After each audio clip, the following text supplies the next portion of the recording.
My wife looked at me across our dining room table and said, "You'd be nothing without me." I stared at her for a second, not because I was shocked, because she'd said something similar before, just never that directly. I asked, "You really believe that?" She shrugged. "Someone has to be honest." I nodded, okay. 5 months later, we were separated.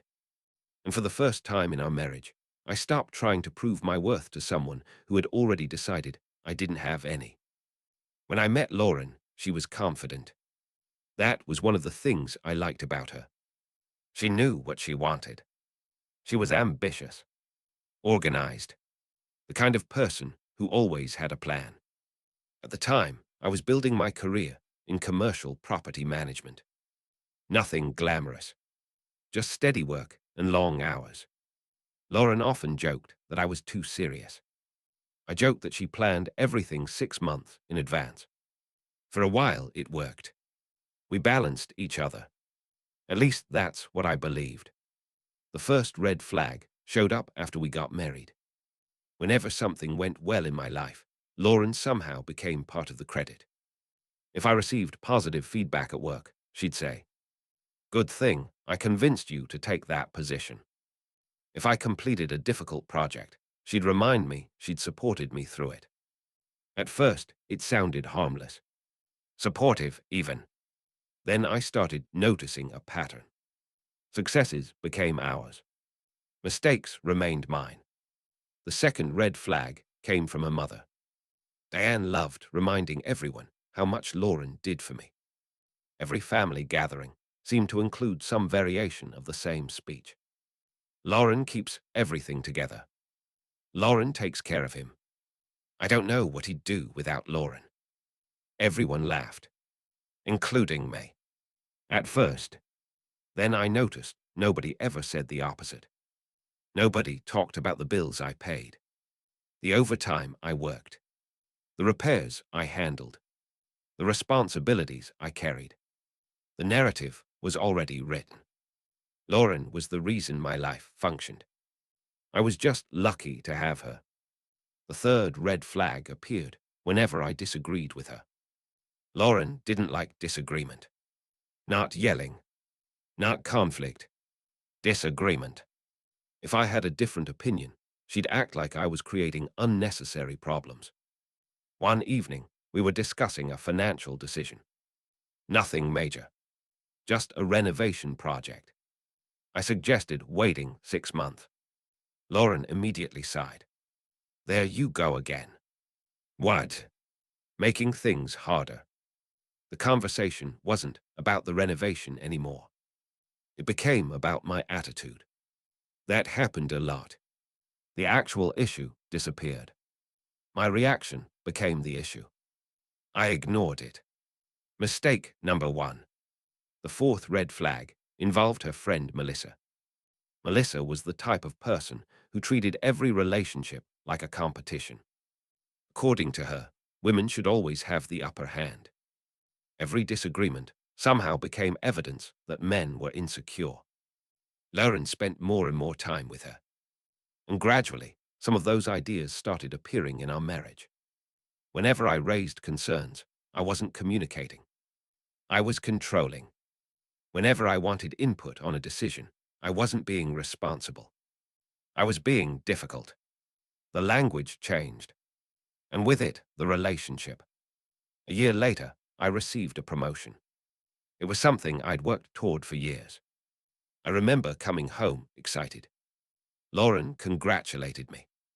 Then, almost immediately, she said, "See, I told you that company would be good for you." I laughed. At first. Then I realized something. She wasn't celebrating. She was claiming ownership. That bothered me more than I admitted. Still, I let it go. Mistake number two. The pattern continued. Slowly, subtly, every achievement became evidence that Lauren was helping me succeed. Every setback became proof I should listen to her more.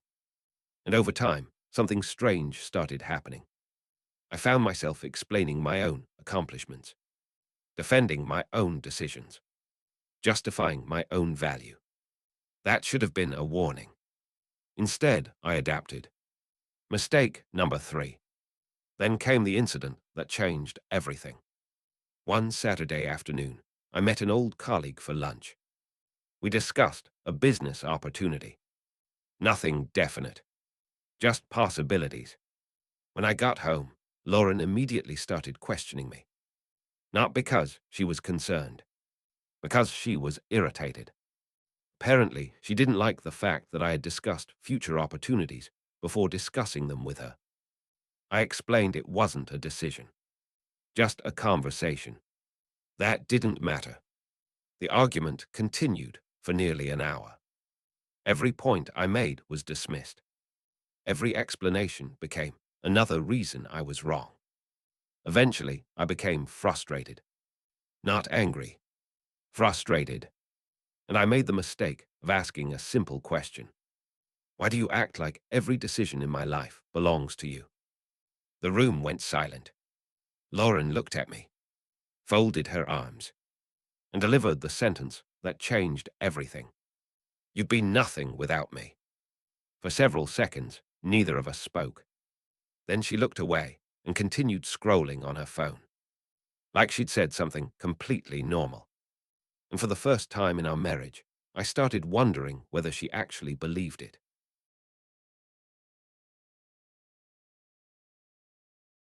After Lauren said it, I didn't argue. I didn't defend myself. I didn't list everything I'd done over the years. I just sat there, because the more I thought about it, the less surprised I felt. That sentence hadn't appeared out of nowhere. It was simply the most honest version of something she'd been communicating for years. The next morning, she acted completely normal. Coffee, breakfast, work, no apology, no acknowledgement, nothing. That bothered me more than the comment itself, because it meant she didn't think she'd crossed a line. To her, that statement was reasonable. Over the next few weeks, I started paying attention in a way I never had before. Not looking for reasons to leave, looking for reasons to stay. Unfortunately, what I found wasn't encouraging. Every disagreement seemed to follow the same pattern. Lauren made a decision. I questioned it. She became defensive. Then somehow, I ended up defending my right to have an opinion. The actual issue disappeared. The conversation became about me. One evening, she volunteered us to host Thanksgiving. Not asked. Volunteered. I found out after invitations had already gone out. When I mentioned that it would have been nice to discuss it first, she sighed dramatically.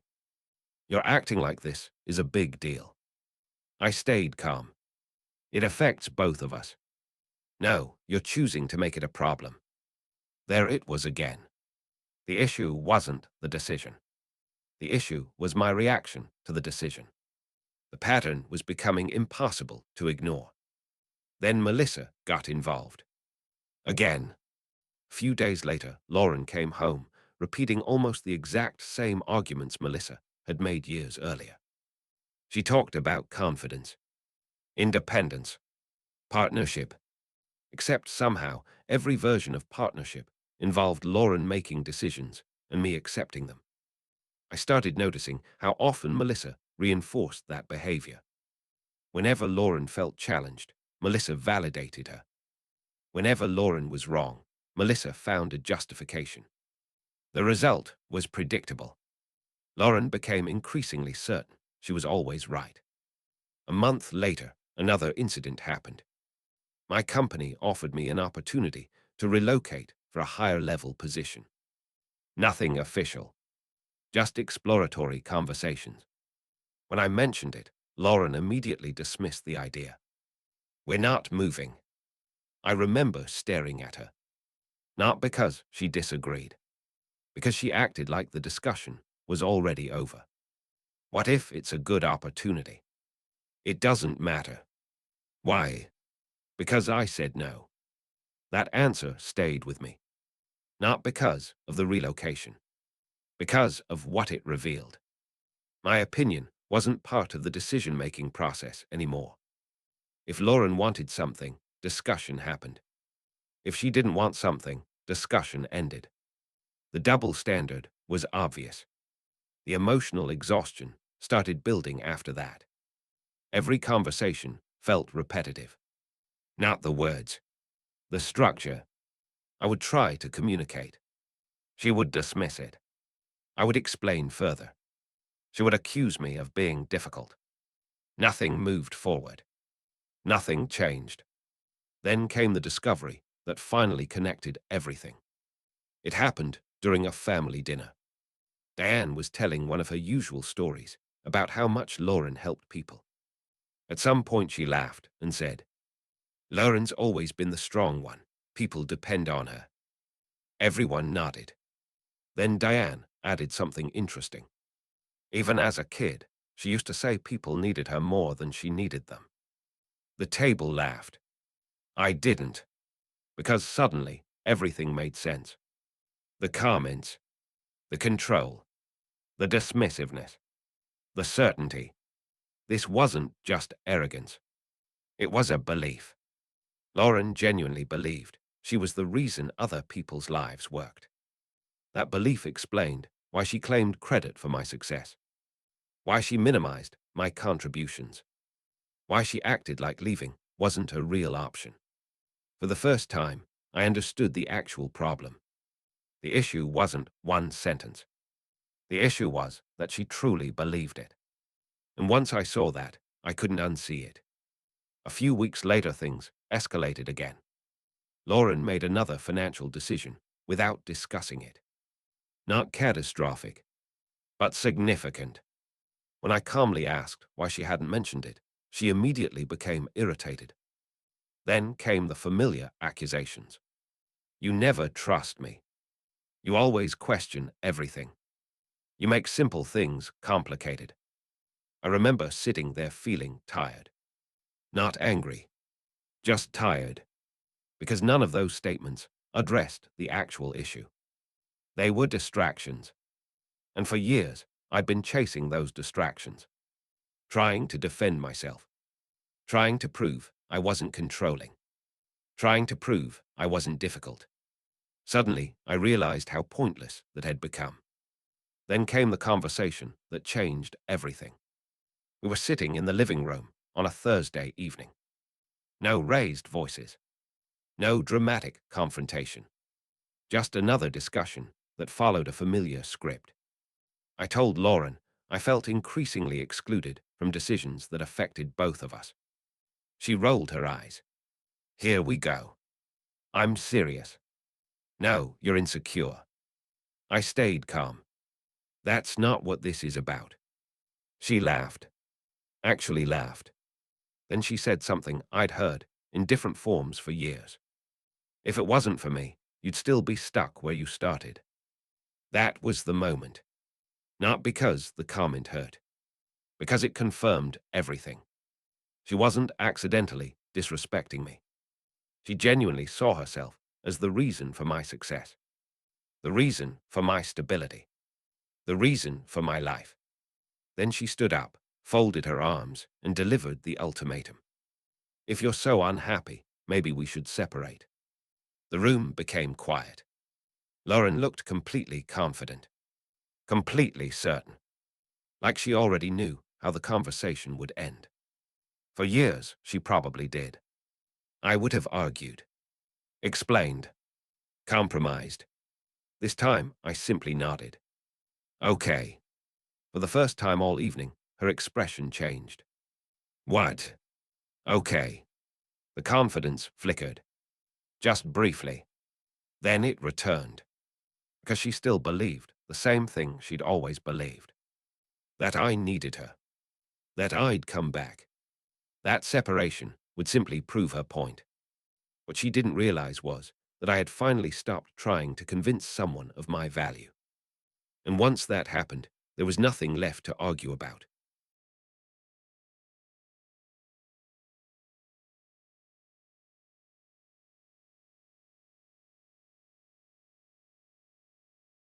After Lauren suggested separation, she seemed strangely calm. That should have worried me. Instead, it confirmed what I had already started to understand. She wasn't calm because she wanted the marriage to end. She was calm because she believed it wouldn't. In her mind, separation was leverage, a way to pressure me into becoming more agreeable, more compliant, more grateful. For years, every disagreement had ended the same way. I adjusted. I apologized. I compromised. Why would this time be different? The answer was simple. Because this time I didn't chase. The following week, I moved into a small furnished apartment closer to work.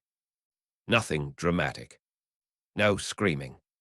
No lawyers rushing into court. Just distance. Space. Silence. When I told Lauren I was leaving that weekend, she smiled and said, "You'll be back." I nodded. Maybe. The truth was, I already knew I wouldn't. Not because I hated her. Because something had changed. For the first time in years, I wasn't trying to convince her that my feelings mattered. I was simply acting like they did. The first few weeks were surprisingly peaceful. I focused on work. The relocation opportunity I'd been discussing earlier became more serious. I spent time with friends I hadn't seen enough of. I visited my parents more often. And little by little, I stopped organizing my life around avoiding conflict. That was karma wave one. Not revenge. Consequences. The person Lauren assumed would always orbit around her life suddenly had his own. At first, she didn't seem concerned. Her texts remained casual, almost confident. She'd send things like, "Hope you're eating properly," or "How's the apartment?" Nothing emotional. Nothing vulnerable. It felt like she was waiting for the moment I'd ask to come home. I never did. Then the clues started appearing.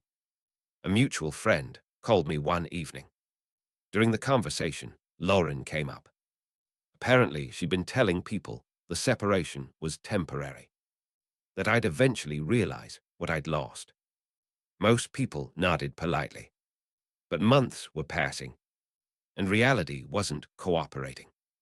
That confidence started cracking. The proof arrived shortly afterward. One of Lauren's cousins reached out to me. We'd always gotten along well. During our conversation, he casually mentioned that Lauren had become increasingly frustrated with her mother. That surprised me, because Diane had always been her biggest supporter. Then he explained why. People had started asking questions. Not hostile questions, reasonable ones. Questions like, if he needed you so much, why isn't he coming back?